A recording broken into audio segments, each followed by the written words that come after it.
Philip, very good to have you on here, sir. Thank you. Thank you for having me.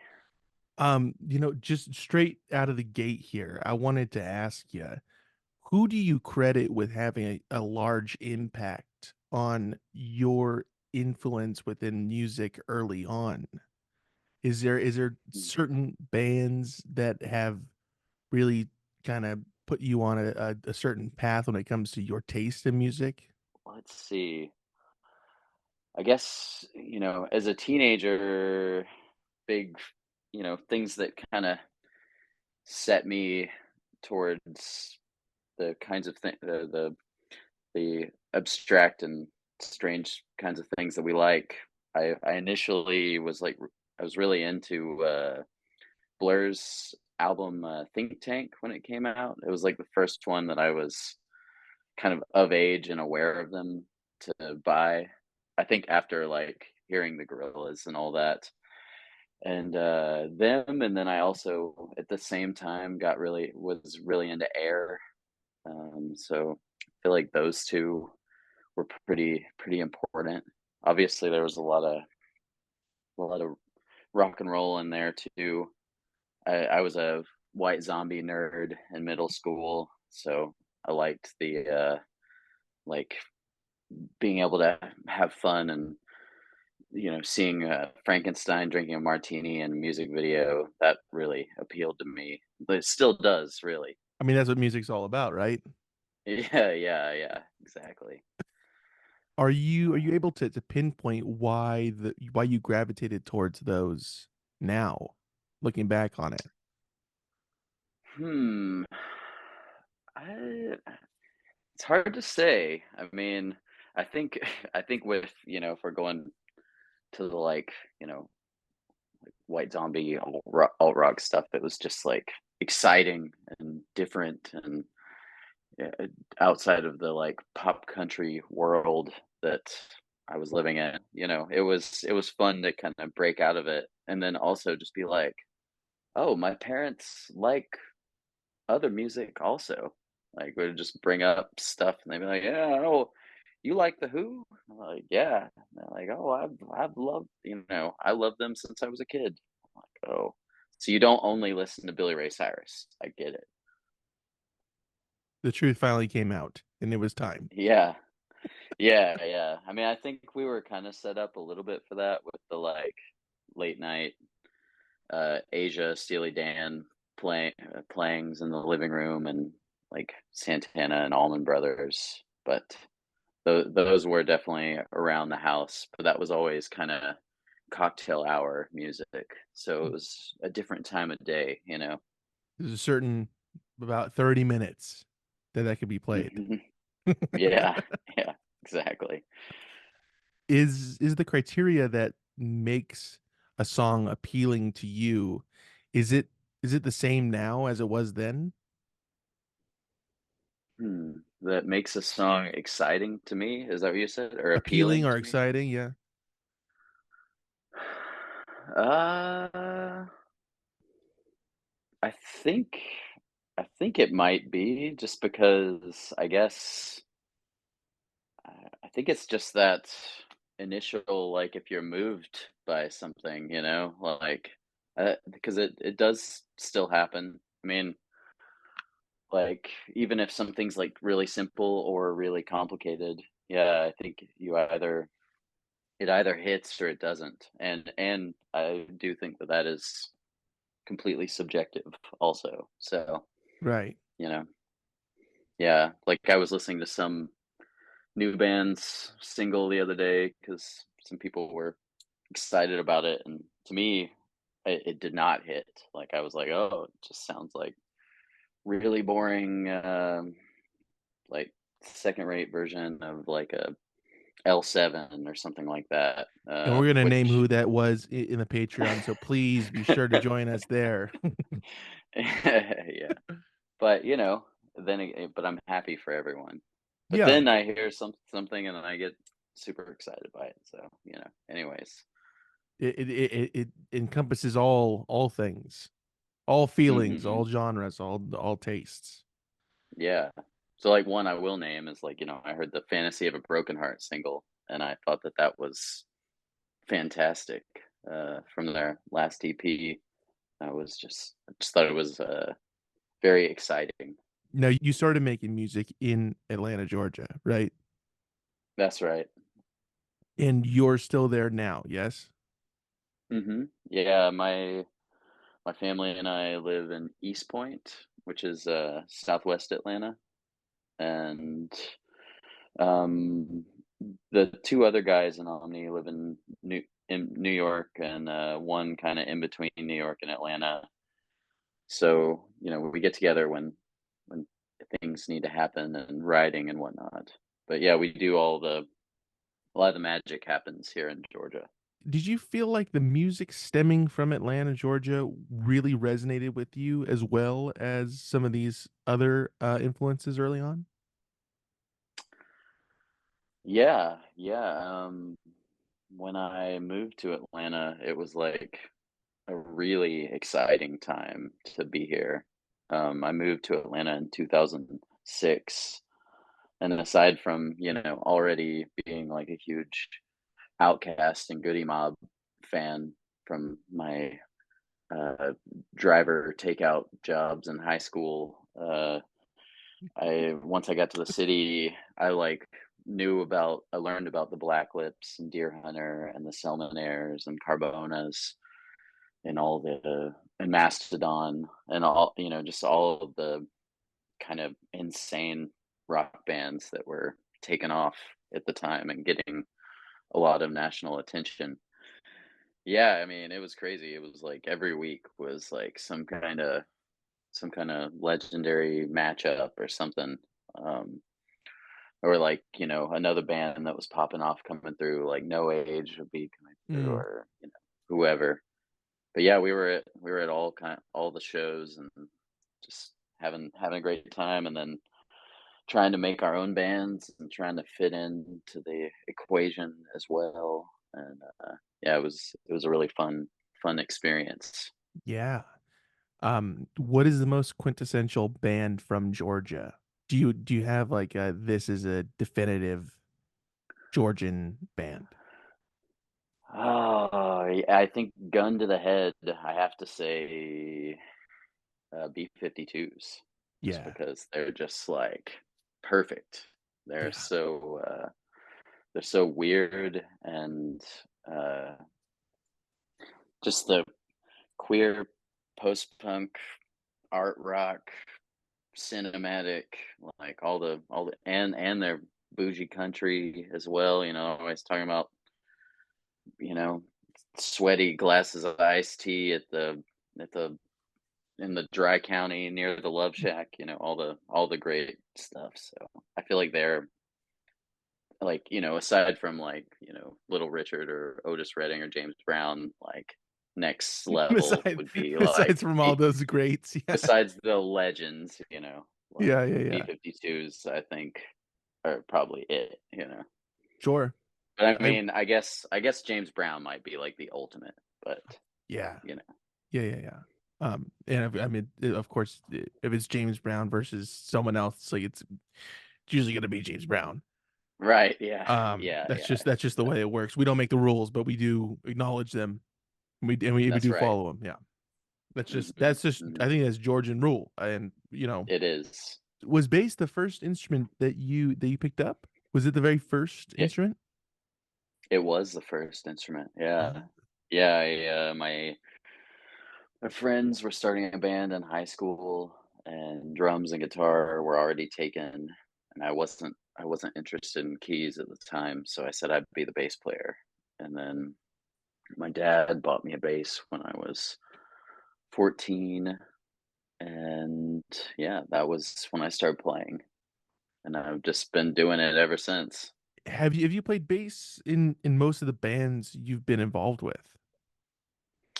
Yeah, I have, pretty much exclusively been bass player, but sometimes I'm more bass player than other like, I was in a band called Carnivores before Omni, where I did play bass predominantly, and I kinda had more of like a Dee Dee Ramone position where I was, like, writing the vocals and then playing bass live, and every now and again, I'd get to sing a song, but not that often, you know?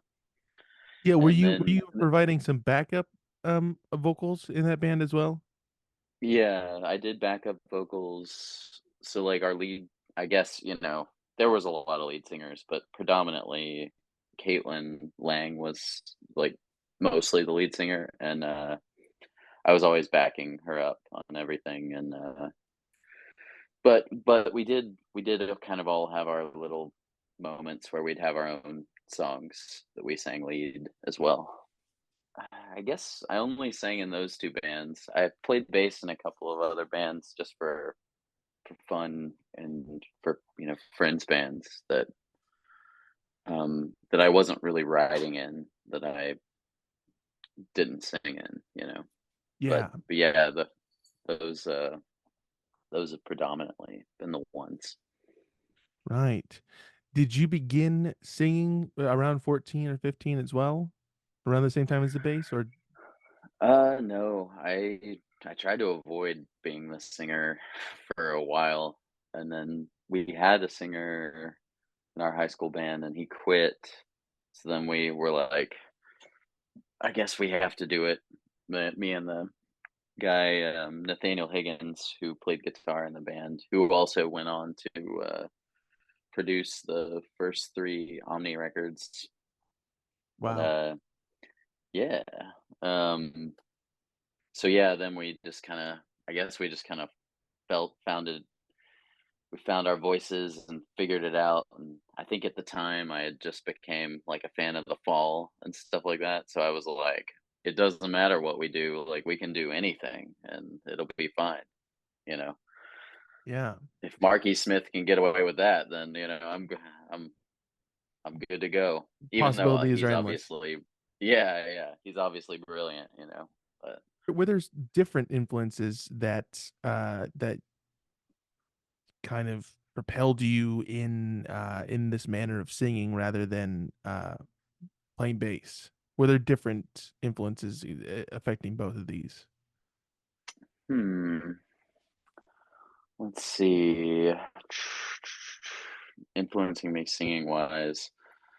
I guess something that just comes to mind is I was always like a big fan of like the Clash, so always like the Mick Jones and Joe Strummer and Paul Simon on vocal stylings were always in my mind somewhere, you know.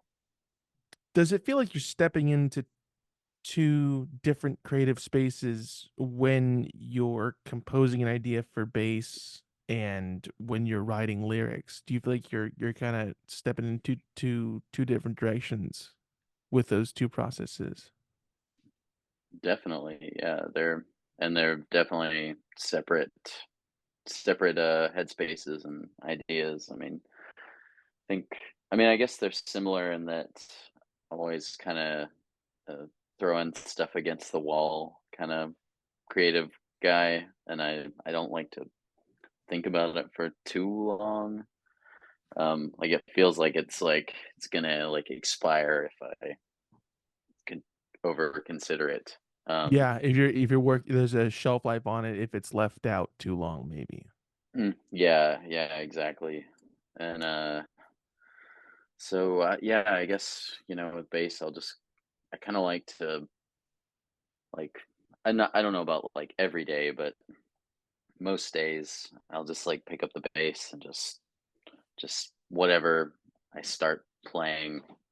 If I start playing something that feels cool, then I'll record it, and then that'll be it for the day. I'll put it down. And then the next day I'll do the same thing, and then we kind of acquire, or I kind of like compile ideas in that style with bass.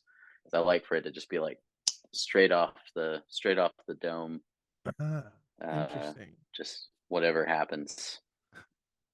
It is maybe refine it a little bit here and there, but for the most part, kinda stick to the original of whatever that Yeah, was.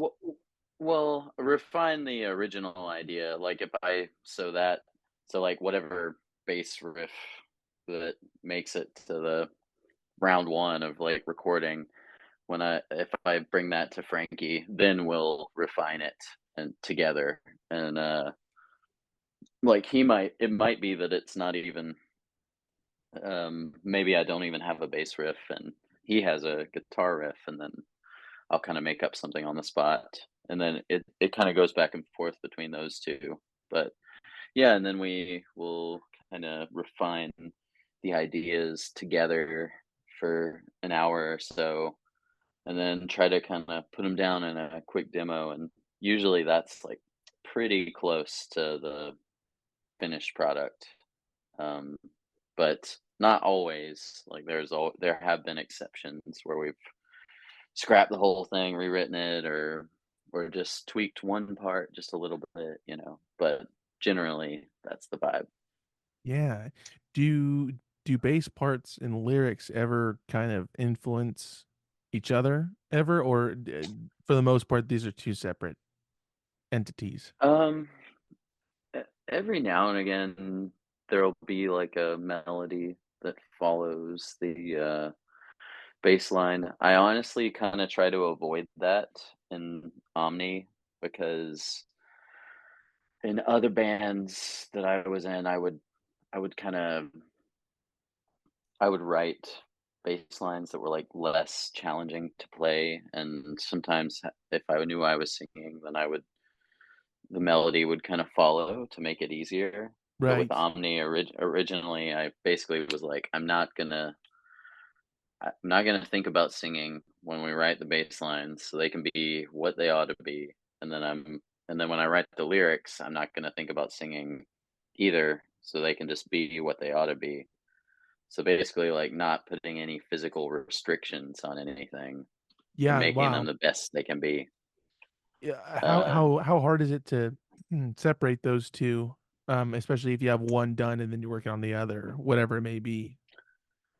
well, I mean, and honestly, just writing them is not difficult at all for me. The most difficult part is just the execution and making sure that I'm able to, like, you know, when it live, I'm able to pull it off, which usually just takes like, you know, a few practices with the guys, and I'm able to get it together. But I do have to, I guess I do think about it with the vocal melodies. Like, I'll more so, like, every now and again, like, I think it's fun to kind of follow a guitar melody for a second and then stop and then kind of go into your own direction so that, like, there's like an extra potent melody for a second. Yeah, you're weaving Um, into guitar rather than bass. yeah, It's exactly. sometimes. That's interesting. Yeah, because also Frankie's guitar is so catchy always, and yeah, it just always interesting. So, and then lyrics, you know, I just kind of try to just have fun with it, and also be kind of not too trapped in any world or state of mind with them. Just whatever images are kind of coming to mind, or whatever it. Yeah, I guess I'm trying to think of some more concrete words, but No, I you know, like it. like I think This is all concrete. This is all above board. I like it 'cause I'm getting my nourishment from this, okay? yeah. You're Okay, doing good. great, That's man. all right. I'll keep it coming. All right, Um, please, dude, I'm hungry still. like when we were writing Souvenir, I think I remember telling Frankie that when we were writing Granite Kiss and I was working on the lyrics for it, I was like, I just told him, I was like, we need a love song, so I'm gonna make this one a love song. And then I was like, okay, cool. And But you know, that's all it took. It was just yeah, that's it. You know, declaring it.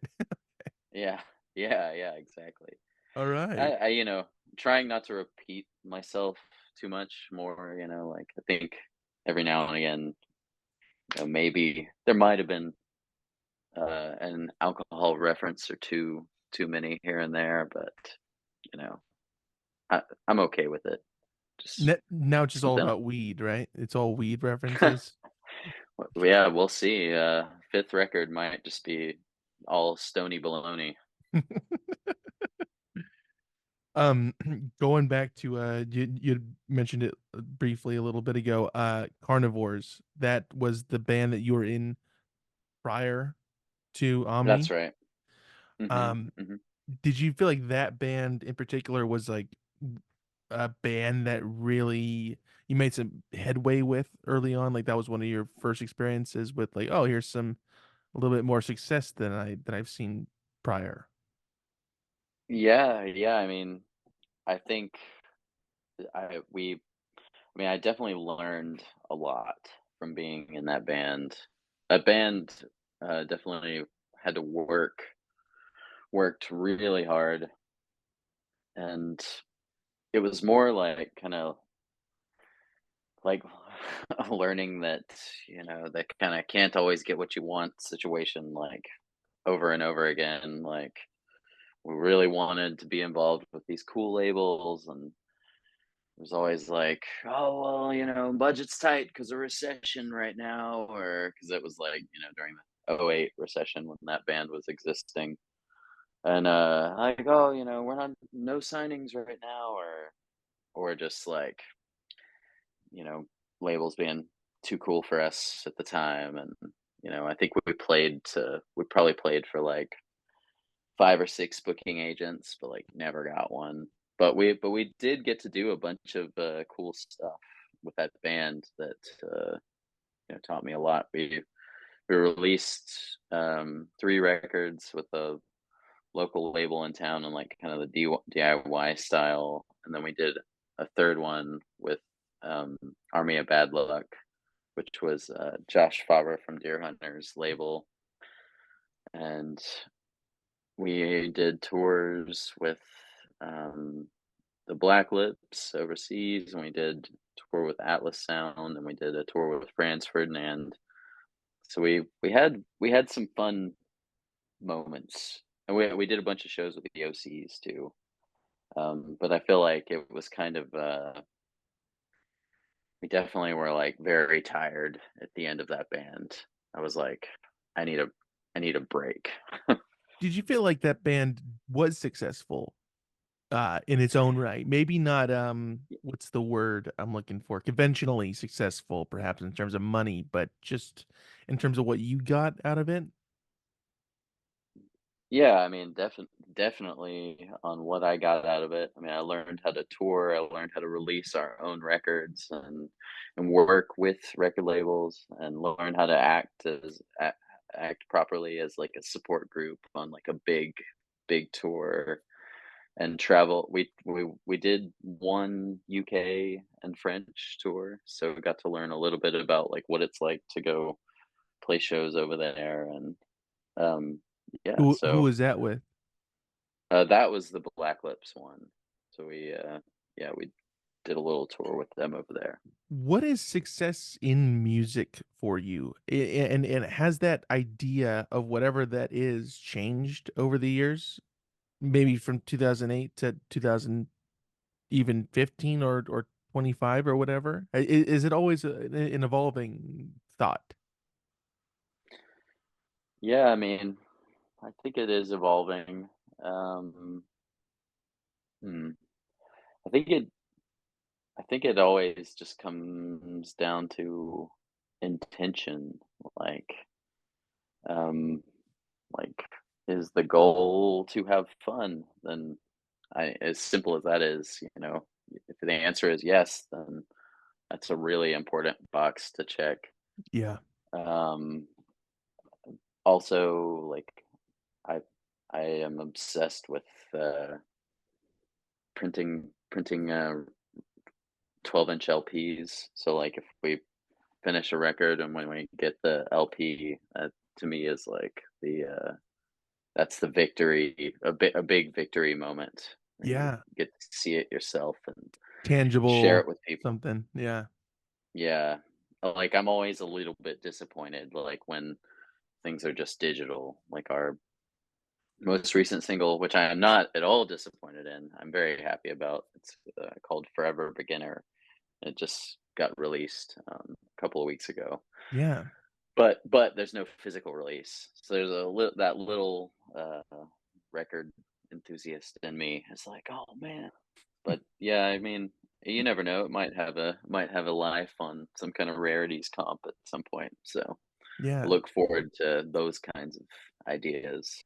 Did you step away from music for a time when you left Carnivores before joining Omni, or did you jump from one ship to the other in that process? Um, a little bit of it's kind of both. So I stopped playing in Carnivores. Well, Carnivores like kind of fizzled after the third LP tour kind of came to an end. And then I think we played maybe like one or two more shows like a year later. So there was kind of like a long ending that was happening. That everybody kinda knew, but it was kinda getting wrapped up in, like, a bow tie sorta situation. A year is wow. Yeah, um, and then, so I was taking some time off of music from there, but I had started writing songs with Frankie, um, just behind closed doors. So he was really busy with his solo stuff, and then he had joined Deer Hunter, and so he was like traveling and really quite busy. But when he would be in town, and we were roommates also, and when he was in town, we would go to the old rehearsal space and kind of knock out a demo, and that would be like, oh, we've got this one song, and then like 3 months later, we would hang out again, and then we'd do it again, and we're like, now we have 2 songs. So, kind of over the period of, like, a couple of years in between these bands, like, we kind of eventually got to where the bones of Deluxe were there. We're like, "Oh, we should record this and play some shows because this is pretty good." Did it kinda And, creep up on you in a way that maybe you weren't trying to configure this, but it just sorta happened naturally? um, ye I think yes. I think I wanted it. Like I think I knew that it was good and I was like interested in doing it, but at the time wasn't really right for either of us being like I was involved in this espresso catering business. It was like really a full-time kind of gig Was it and were you just bringing the espresso to different places? Just yeah, espresso? like, film sets, yeah, like, it Ooh. was like, Ryan Gosling bought the espresso truck for the crew for a late night shoot, that kinda Mm, thing, like, yeah. all the time, because Atlanta is a big Hollywood city. Yeah, it's New Yeah, Hollywood. Um, yeah, would you make the espresso on set, or would you have some already made before getting there? What was the process of that like? we made it on set. We had a Ooh. single group machine, so it was all made on site, How so many of you with each, whatever, each going oh, outing? it was like a two-person thing. So a lot of the times Frankie would, go with me, actually. So it would be, like, someone who knows how to use the machine, and then someone who could kinda, like, help manage everything else. Um, so, yeah. That's some heavy lifting on both parties there. Yeah, yeah, yeah. Were you just doing espresso? That was it? Or would you offer some Oh, other things? just basic espresso style stuff, like espresso, cappuccino, lattes, and then all of that iced as well. Oh. Yeah, Were yeah. you bringing ice there? How did that work? Yeah, yeah, we would bring our own ice. We just Oh my god. pick up bags of ice, yeah. We Okay, had, on like, the a big on the old way. uh-huh, yeah, yeah, yeah. We'd always have, like, a lot of inventory and, you'd know to make time to stop to buy ice, or if you needed more milk, you'd buy more milk or whatever, you know? Both are very important. Yeah. Yeah. let me ask you this: if you ran out of ice on a particular like catering event, would you just be like, no more ice drinks? Like that's it?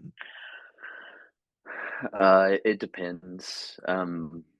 Usually there's this thing called crafty on set, and they're like the people who do craft services and they do all of the like meals for everyone. And usually they have those kinds of things. So like if you Hmm. really ran into trouble, you could lean on them to like be like, "Hey, can you guys throw me a bag of ice?" They're like, "Sure, no problem."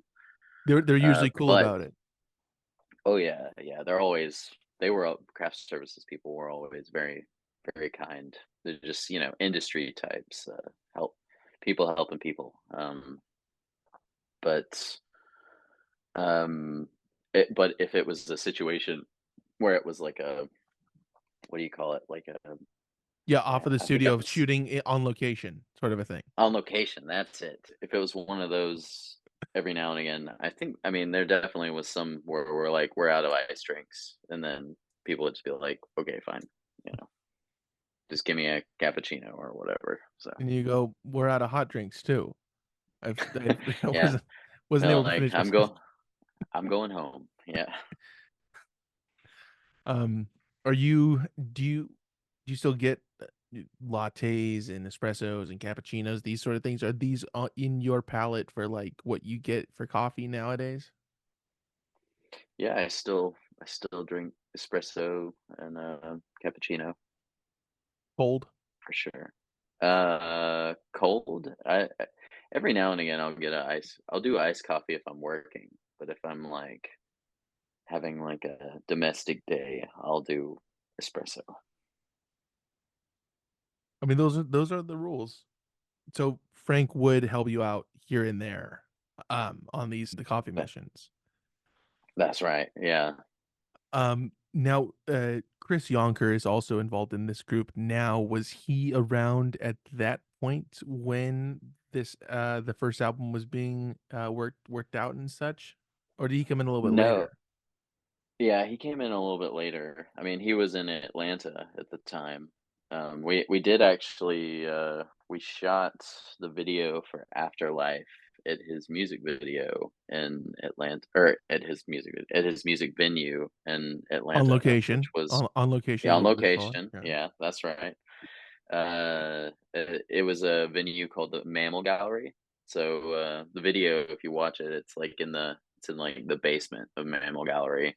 But yeah, so he was kind of like around, but he did not join our band until like just after Multitask came out, before Networker, or it was yeah, like I guess closer to before Networker. Um, A and then little he bit a little yeah, bit later on, but from yeah, then moving forward, mm, he was a part of it. Gotcha. yeah, yeah. Gotcha. Did you once he, came into the fold, did that change things, in terms of what you were producing, what Frank was producing, and what all 3 of you together were doing? Um, it it like writing wise, not so much. Networker was kind of written in the same way as the first two, and then Souvenir was even pretty much conceived in like the same style. It was just that so Souvenir is kind of the turning point. Um, so obviously, like his live interpretations of Frankie's drums were cool, and I think with Souvenir, he heard what Frankie had demoed, and he kind of played around with them, and they kind of collaborated on the ideas. And then he actually performed on the record Souvenir as well, and yeah, he's definitely very involved in helping us like helping to get music videos made with friends in town and keeping our live sound like on point. So yeah, On definitely. location as well. Yeah, yeah. Yeah, Well, what with on the point, gallery. on location. Yeah. I like it. So Deluxe was the first, album. right? That was the very Yes, first that's right. release. And that was Yeah, in that's right. 2016 that this That's came right. out. How do you view those songs now, looking back on them? Think we've been thinking about it a bunch because we're getting close to that 10-year mark, and I mean, we still play a lot of those songs live, and people are still excited to hear them. So, I still feel really close to all of that material, and I still like it. So that's a good, having played it on the road for 10 years, and don't hate it at this point. That's a good sign usually. That's a fantastic sign. Mhm. So, Deluxe was followed up with Multitask in 2017, and Networker came out in 2019.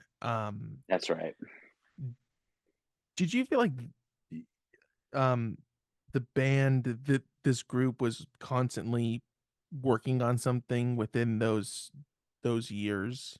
Is it just something was happening, either writing something or recording something or touring on something? Mhm. Oh man. Yeah, the work never stopped, between those years, like, once so we had, like, a little bit of time before Deluxe came out where we were kind of able to write, multitask, um, and, uh, so we were able to, like, have some kinda, like, catch up leisure time to create then, which was cool, but then in between multitask and networker, we didn't have the same luxury because it was just kind of like go, go, go, demo, demo, demo, record, record, record, tour, tour, tour. And yeah, things had kind of heated up with the situation. So by the time networker happened, it was definitely the most stressful time of all three of those areas, but it was also really exciting because, we had signed to Sub Pop and we were doing playing bigger festivals and that kind of thing. Did the did all that stuff, the accumulation of all these things that were happening around this time frame, kind of lead to the hiatus, if you will, of the band that kind of occurred? I mean, I think that was probably a part of it, but I don't know if I would call it. I think it was just kind of. I mean, we definitely needed a little breather, but the fact that COVID had happened, it just kind of was like, okay, well, mandatory breather, um, and then it just kind of went maybe a little longer than we had planned on, really, and yeah, so yeah, I guess that's kind of where it was, yeah. Yeah, was e either way, even if the pandemic hadn't happened, do you feel like there would have been a discussion about, like, "Hey, let's take a breather, let's take some time to sit with all the things that we've done and come back fresh later on?" Yeah, I think there was definitely a break coming no matter what. Was it during that period of a furlough, if you will, from the band, that you began working on Vague Enough to Satisfy? Did that kinda get the wheels turning on that project? Yeah, I mean, it definitely I mean, it definitely helped to have all that free time to kinda do it. I had started working on that when we were on tour for Networker, 'cause I just wanted to I was kinda just, like, doing an exercise in long form writing. Like, let's see how long I can pay attention and care about this thing if I just keep doing it. Like, is it gonna be something, or eventually maybe I'll just give up or I'll throw it away, throw it in the trash, or, whatever. Um, but I mean, and I think I probably only wrote like 20 pages or something like that in that time frame. But then, obviously when we went on furlough, which is a good way of putting it, uh, Thank you. uh, yeah, then I had all the time in the world. So I just held like writer's hours, and I would just every day just do a little bit, and after a few months, had a book, Wow. and Yeah, so, yeah, Big Enough to Satisfy is both a novel and an album that's that right. you worked on. Now the idea started as a novel? That was the course of action on that? Yeah, it started as a novel, and yeah, and then yeah, I wasn't intending on doing music, but I was also just kind of like writing some music on the side. This is actually, um, yeah, I was writing some music, and I was just like, man, it would be fun for me to just make my own theme song for my own book, like as if it were like a movie. And then I kind of like decided that whatever I was making was going to be the soundtrack to the book. So that kind of, it was a little bit of a retrofit, but not entirely. Like I definitely wasn't like setting out.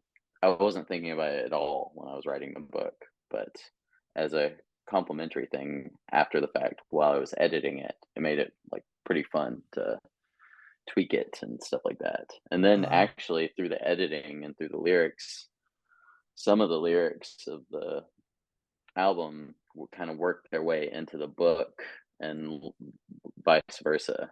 So like you got a little bit of crossover going on. yeah. Could you give a quick synopsis for those who don't know what, the novel and subsequently the album is about? Sure, sure. It's a pretty brief novel that starts out kind of memoir-ish, um, about someone like me who's in a band, kind of like Omni, that is Allegedly for both alleged, those things. yeah, yeah, who ends a tour in East Germany and is spending some time in a town that never been in, and getting to know things, and their fiance is coming to meet them, and then it ultimately shifts to Atlanta, and uh, times of little misadventures and the challenges of young marriage and jealousy. It's just kind of like overcoming jealousy. I think it's a big theme of the novel, but it's also a lot of fun. So It's awesome. Um, and it became apparent that there needed to be a musical accompaniment to this during the editing process for the novel. yeah, yeah. And I had written all of this music anyways, because I was just kind of, keeping the knife sharp, uh, or keeping the tools sharp, and Making the coffees, coming with enough ice. You that's it. get prepared. You stay prepared. I enjoy Stay that. prepared. Got to. Yeah, exactly, exactly. Um, so yeah, and I was like, why not? I never didn't know if I would ever do like a solo album, and so it was kind of a fun exercise to just have to do it all myself and not lean on my friends who are very talented. Yeah, what was that like pairing working on the first album and I'm sorry, working on the first novel and subsequently releasing the first album at the same time? What was tackling those 2 like for you? It was like it was a very cool experience because I got to kind of explore what releasing a novel was like, and being a part of that world. I think there were like pros and cons to it. Like some of the pros were that the music was like a really great promotion for the book. So like a lot of people were learning about it by hearing about the singles and like knowing about Omni as well. And like it it was yeah, I mean, kind of worked like any theme song. Like you hear a theme song and you're like, oh, what is this for? And like, oh, it's this other thing I gotta go check out. Um, but then some of the cons were that I guess at the time I had kind of learned when I was shopping the book around that a lot of like literary agents and people in that world are like not too fond of music crossovers. And like, so I had a little bit of a hard time like finding a home for the situation. But eventually and wound up working with Gabby Page Fort over at Hex Induction Books, and it was a dream. So Oh, that's awesome. yeah. Did you find that there was some surprising similarities between writing the book and composing the album? Did you feel like those connected at some points in various degrees, or no? Or did you feel like these were just opposites? Hmm. Um, I mean, I think I definitely hold them in different places creatively. I feel like this is not always true. Like as an adult, it's kind of shifting. Especially I have a we have a 2-year old, so it's shifting more so as well. But I used to think like music is like a nighttime art and writing is a daytime art. So like I really like writing in the AM when I'm like freshly caffeinated and like just letting it all kind of spill out. Somebody, I didn't think of this, but somebody at some point was like talking about how it's good to work on those kinds of things in the AM because your dreams are all still washing around in your brain. So some of that kind of influence comes out. You can filter out Um, onto a page, yeah. yeah. So who know, if that's true, that sounds romantic. But I mean, but I could see it happening. I'm not yeah. against. I feel like you feel like I'm against it, and I'm not, Philip. I want to clarify that right now. Yeah. We're all for it here.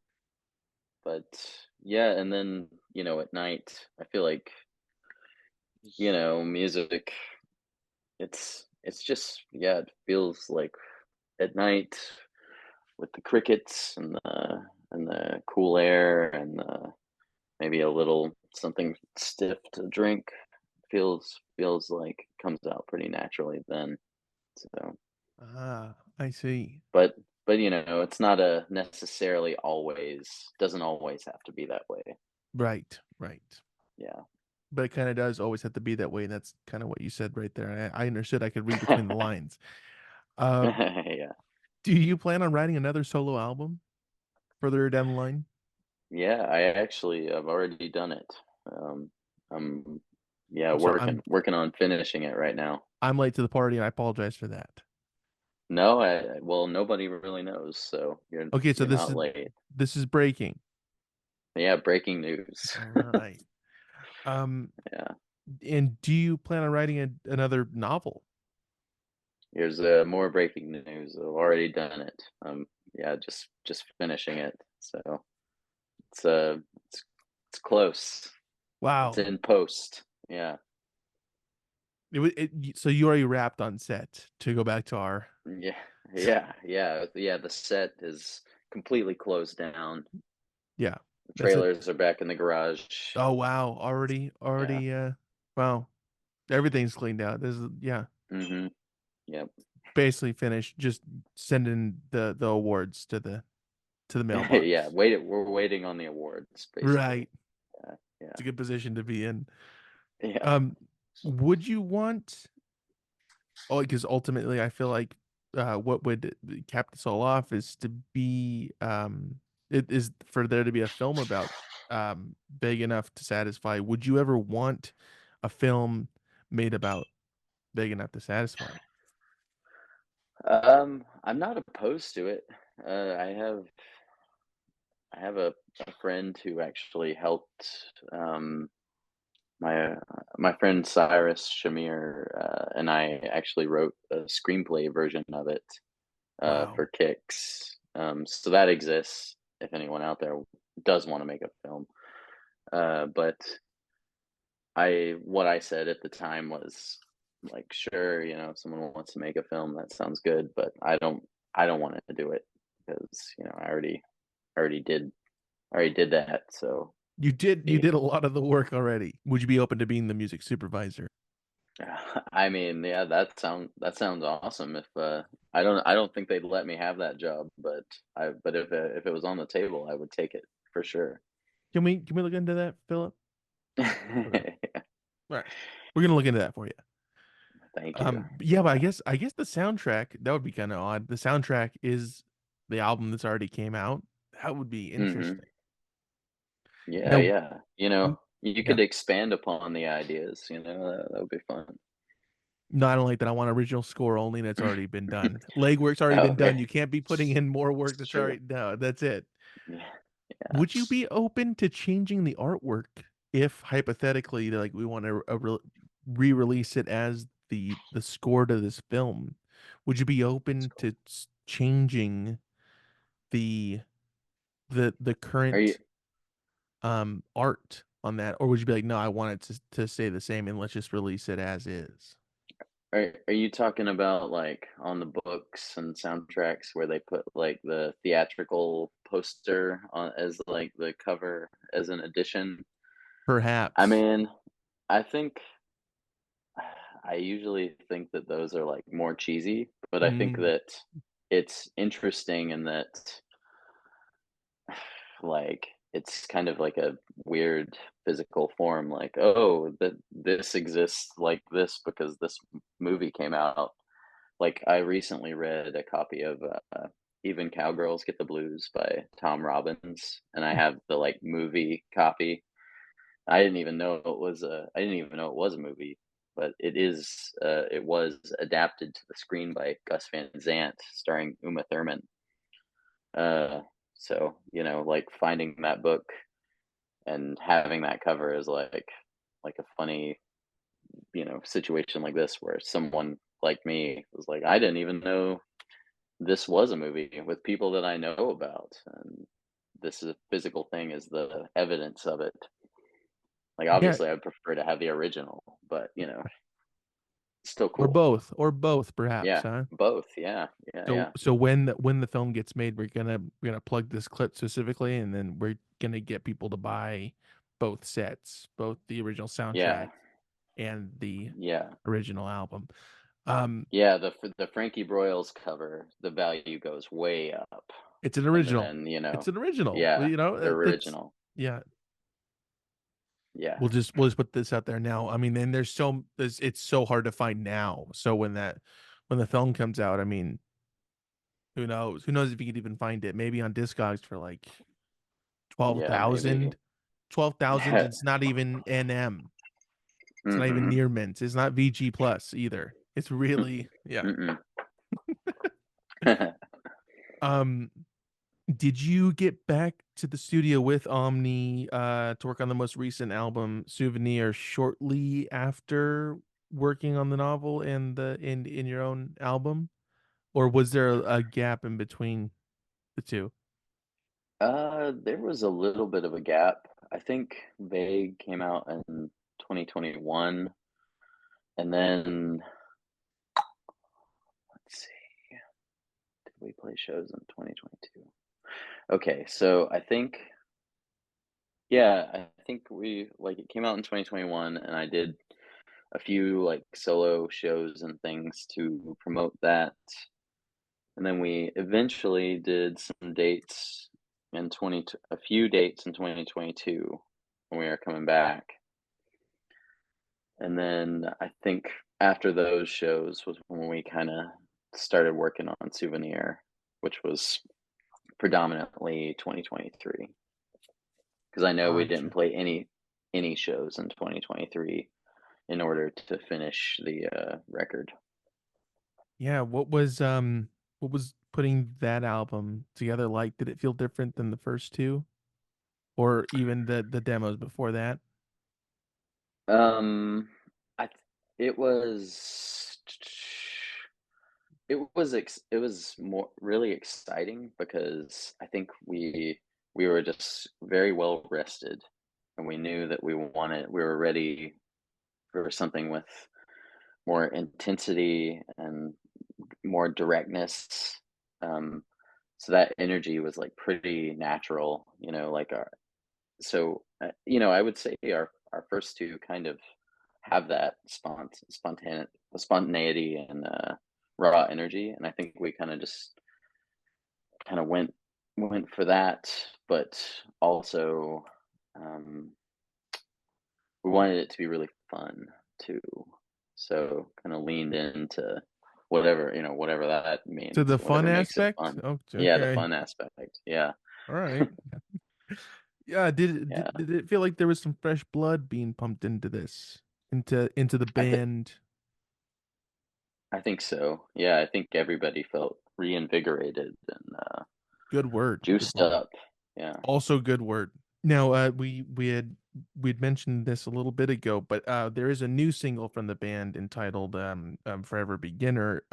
Was that track one that didn't make it on to the most recent release, or was that something from a different session altogether? Yes, it was recorded and written during the souvenir sessions. Um, And, it wasn't so much, an out I mean, I guess it's literally an outtake, but it wasn't, considered an outtake. It kinda to us, it seemed more like a single and more like its own thing than, like, when we were doing the, sequencing and all that. It just kinda seemed like this one would stand alone very well. Um, so we kind of always had it in mind to have this destiny. So, you know, it's nice to see it out in the world doing what it ought to be doing. Yeah, what you intended for it. Mhm. Um, Now, could there be a new album on the way, perhaps? And we can keep it vague. Yeah, yeah. Yeah, I think we're we have started to write some material, and I think we're very early in that process. So I here's hoping for something something as soon as we can make it work. Right on. That's awesome. Yeah. Philip, I really appreciate you coming on here, man. Thank you so much for spending some time here. But before I let you go, you got a lot of stuff in the works, and we got to do some Mhm. promotion for that. So, Okay. Omni's newest album, Souvenirs, out now via Sub Pop. And it can be purchased through megamart.subpop.com. The other releases can be found through the Bandcamp at omniatl.bandcamp.com. And they're streaming wherever people get their music, right? That's right. Perfect, perfect. And you can stay up to date with news and shows and tours and all that good stuff by following the band on Instagram at Omni Deluxe on Instagram. And that's all one word. And we'll be out in your neck of the woods in September. So, Woo! Very nice. out on the West Coast. So be on the When, lookout for that. yeah, when does that start? Do you know the beginning date? Yes, I think the first date is September 5th, and I think it goes all the way to September 30th. So, Wow, right on. Okay, yeah. so if you're on the West Coast, be sure to even if you don't go to the show, buy a ticket just just to support the band. That's the way to do it. If it's Yeah. not sold out the day of, Yeah. please just buy a ticket. Yeah. Um, Sounds good. Yeah. awesome. Uh, and your book and album, Vague Enough to Satisfy, is out now. Both the novel and the album can be found through the Bandcamp. That's the best place, your Bandcamp? Yeah, that is the best place. Yeah. Right on. And it's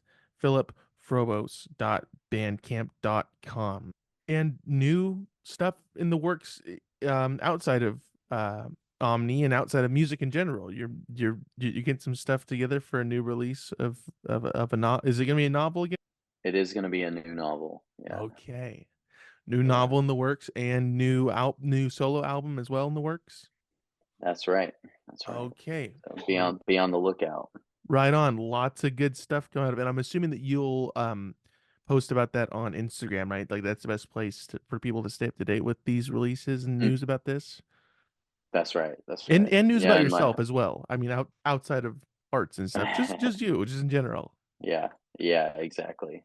Yeah. Right on. That's at Philip Frobos on Instagram. Please go follow him and stay up to date with everything. You got a lot of stuff cooking, and I like it. I like it, Philip. You're on the ball, man. Now Hey, did I thanks. yeah. I mean somebody's gotta be. It's not me, but I'm glad that somebody else is doing the legwork, going back to that. Oh, yeah. Um did we miss anything that we have to promote here? Or did we cover Uh, everything? I think we did it. Yeah, seems good. I think we did a good job at it too. I would Mhm. wager that. Yeah. Yeah, yeah, definitely. Philip, thank you so much for coming on here, man. I really appreciate it. Yeah, Um, thanks, Jacob. I appreciate you. I'm gonna stop recording this. I'll talk to you in a minute, all right? Okay. All right. Thank you.